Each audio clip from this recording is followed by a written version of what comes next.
নিশা এতিয়া প্ৰায় 12 বাজিব হ'ল। আপোনালোকক আজি আমি এটা এনেধৰণৰ পৰিস্থিতি দেখুৱাম। মই উপস্থিত আছোঁ দেৰগাঁও মাজমজিয়াত যি হাজৰিকা গেছ এজেঞ্চি আছে, এই হাজৰিকা গেছ এজেঞ্চিৰ সন্মুখত। মোৰ সতীৰ্থে দেখুৱাব ইয়াত এনেধৰণে ইয়াত বহু লোক, বহু ৰাইজ আহি ইয়াত উপস্থিত হৈছেহি।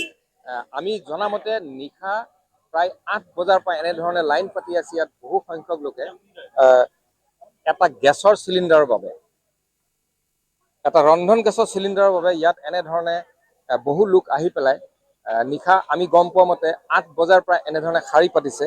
তেওঁলোকে কিন্তু গেছ পাব ৰাতিপুৱা পুৱা যেতিয়া 9 বজাত এই গেছ এজেঞ্চি যি কাৰ্যালয় আছে, এই কাৰ্যালয় খুলিব, তেতিয়াহে তেওঁলোকে কিন্তু এটা গেছৰ চিলিণ্ডাৰ পাব। ইয়াত তেওঁলোকে কিন্তু নিশা 8 বজাৰ পৰা এনেধৰণে তেওঁলোকে লাইন পাতিছে, শাৰী পাতিছে এটা গেছৰ চিলিণ্ডাৰৰ বাবে। এতিয়া প্ৰায় নিশা 12 মান বাজিছে, মোৰ সতীৰ্থ দেখুৱাই আছে। ইয়াত বহুজন ব্যক্তি আছে। এটা সময়ত কিন্তু যি সময়ত চৰকাৰে কিন্তু কৈ আছে গেছৰ কোনো নাটনি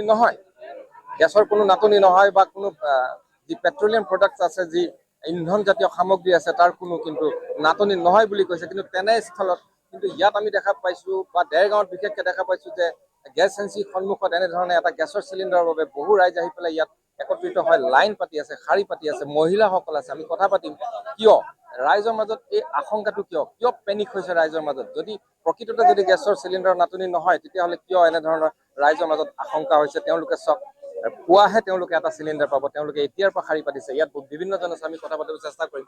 দাদা, আপুনি ইয়াত আহি কিয় লাইন পাতি আছে? নহয়, চোৱা, আমি ইয়াত টাউনত থকা মানুহ। আমাৰ ধৰি লোৱা গেছ চিলিণ্ডাৰটো নাপালে অন্য কোনো ব্যৱস্থা ঘৰত নাই, গতিকে খাদ্যটো খাবই লাগিব। খাবৰ কাৰণে আপোনাৰ ঘৰত এতিয়া বৰ্তমান চিলিণ্ডাৰ নাই? নাই, মোৰ ঘৰত বৰ্তমান চিলিণ্ডাৰ নথকাৰ কাৰণে এতিয়া আহি কিয় আপুনি কিবা গম পাইছে নেকি যে চিলিণ্ডাৰ নাটনি হ'ব নে কি আপুনি কিয় এই ৰাতি নিশা আপুনি 12 বজাত ইয়াত আপুনি পাব চিলিণ্ডাৰ পুৱাহে, কিন্তু আপুনি নিশাই আহি লাইন পাতিছে কিয়? আপুনি কিবা গম পাইছে নেকি? নহয়, কথাটো এনেকুৱা, 8 বজাৰ পৰা যেতিয়া চিলিণ্ডাৰৰ কাৰণে শাৰী পাতিছে, মইতো 6টা বজাত আহিলে কালি কোনো কাৰণত চিলিণ্ডাৰটো নাপাওঁ। সেই হেতুকে আহিবলগীয়া হৈছে। এইটো বয়সত মই একচুৱেলি আহিব নালাগে, কিন্তু উপায় নোহোৱাত মই আহিবলগীয়া হৈছে। কিহৰ কাৰণে এই নাটনি হ'ব পাৰে বুলি কিয় ভাবিছে আপুনি? সেইটোতো একচুৱেলি কি, মই দেৰগাঁৱৰ ক্ষেত্ৰত ক'বলৈ গ'লে দেৰগাঁৱত কিন্তু এই পৰিস্থিতি আমি প্ৰথমবাৰৰ বাবে দেখিছোঁ, হয়তো আপুনি প্ৰথমবাৰৰ বাবে দেখিছে। দেৰগাঁৱৰ কথা মই ক'ব খুজিছোঁ। আজি শুনামতেতো যোৰহাটত নাটনি হৈছে, গোলাঘাটত তেনেকৈ নাটনি নাই, কিন্তু দেৰগাঁৱত বহুত বেছি। চাওক, আপুনি পুৱা 9 বজাত যেতিয়া কাৰ্যালয় খুলিব, গেছ এজেঞ্চি খোল খাব, তেতিয়াহে আপুনি চিলিণ্ডাৰটো পাব। 9 বজাত পাম বুলি কোনো সঠিক কথা নাই। মোৰ যিটো মানে চিৰিয়েল নাম্বাৰ ইয়াত লিখিছে, কোনে লিখিছে চিৰিয়েল নাম্বাৰ? কোনে লিখিছে? এইটো গেছ এজেঞ্চি ৰাইজে নিজাববীয়াকৈ বনাইছে। ঠিক আছে বাৰু, আমি ইয়াত মহিলাসকল আছে, মই সতীৰ্থসকল আহিবলৈ কম। মই ইয়াত মহিলাসকলো আহি বহি আছে এনেধৰণে। বাৰু, আপোনালোকে ইয়াত নিশা আহি শাৰী পাতিছে, কিয় পাতিছে বাৰু আপোনালোকে? এতিয়া কিয়? গেছৰ কাৰণে, গেছৰ বহুত অসুবিধা। আপোনাৰ ঘৰ ক'ত? মোৰ ঘৰ ইয়াতে ওচৰতে। এটা গেছৰ চিলিণ্ডাৰৰ বাবে আপোনালোকে এতিয়া নিশা 8 বজাৰ পৰা লাইন পাতিছে বুলি কোৱা শুনিছো, আৰু এতিয়া নিশা 12 বাজিল। ৰাতিপুৱা কিমান দেৰি হয় ঠিক নাই। হয় নেকি? কিবা এটা কৰক আপোনালোকৰ মিডিয়াৰ থ্ৰুদি, কাৰণ আমাৰ দেৰগাঁৱতহে বেছি হৈছে বুলি শুনিছো, বাকী জেগাত তেনেকে হোৱা নাই। কিহৰ কাৰণে গেছৰ নাটনি হৈছে, বা আপুনি নাপাম বুলি ভাবি পেলাই নিশা আহি বহি আছে কিয়?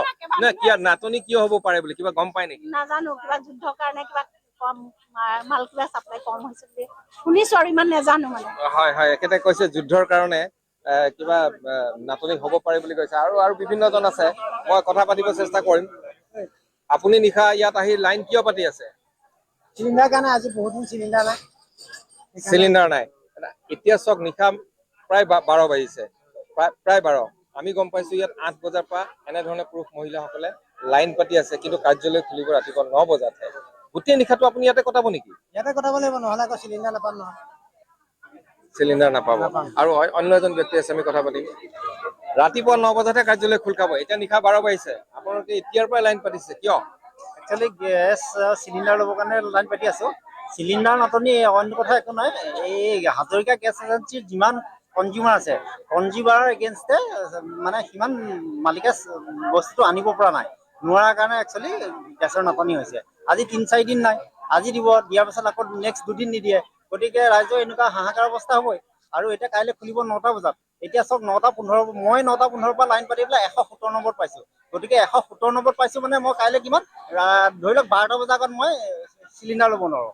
গতিকে সেয়াই গোটেই নিশাটো ইয়াতে কটাব আপুনি? বুলি নিশাটো ইয়াতে কটাব লাগিব, নহ'বা মোৰ আজি 3 দিন ধৰি গেছ নাই, গতিকে ল'বতো লাগিবই। সেয়াই। ঠিক আছে, মোৰ সতীৰ্থই পৰিৱেশ দেখুৱাই আছে, আপোনালোকে দেখিছে এনেধৰণে।